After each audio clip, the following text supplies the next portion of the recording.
Let's assemble So, the hello guys, electric ngayon pump ikakabit natin together. ngayon, i-assemble natin itong electric pump, kung paano siya buuhin. Itong unang-una ay ito yung pinaka-kaha niya. Kaha. Tapos ito naman yung pump. Ayan. Ay, ito pala. Ito yan siya. Ipagdidikit niyo yan siya ng ganun. Tapos, ito yung pinakalabasan ng milk niya, ng gatas. Ayun. Ganyan. Ayan siya dapat, ganyan. Tapos, ito yung pinakakaha. Ipapasok natin siya ng ganon. Hindi ko maano eh. Ganyan o. Tapos, isusok-sok mo siya dito. Tapos, ipupush. Pinakalock. Ito. Yun. Nakalock na siya. So, ganyan yung loob niya. Ganyan dapat yung loob niya. Kaya, tapos, ito naman yung pinaka...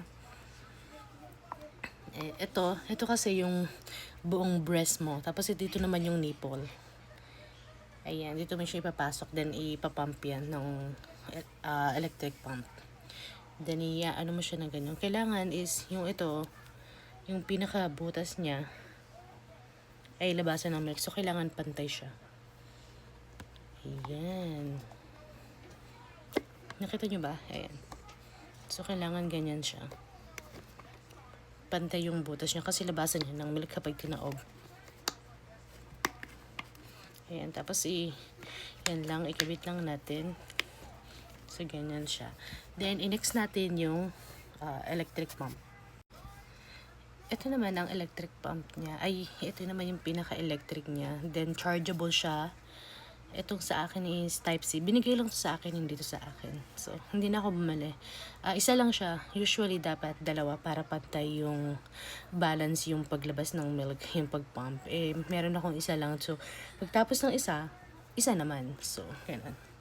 Ito naman yung pinaka-open niya. Ayan. Ito naman yung 8. Ito yung pinaka kung gaano kalakas yung pag-pump. Meron siyang plus at saka minus. Kapag gusto mo ng less, kung gusto mo ng mas mahina kasi masakit sa nipple, so ganyan. Pababaan mo lang siya. Kung gusto mo naman ng mas malakas yung higop sa nipple, hanggang 9 siya, 9. Rechargeable siya, yun, full charge siya. Ito naman ang ito yung pinaka pang massage sa sa nipple kung namamaga yung ano mo, breast mo, pang ano siya, pang massage, heartbeat.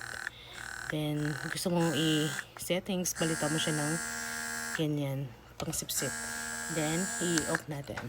Kabit natin ngayon dito. Hindi siya madaling, hindi siya mahirap ikabit at tanggalin. Ganyan lang.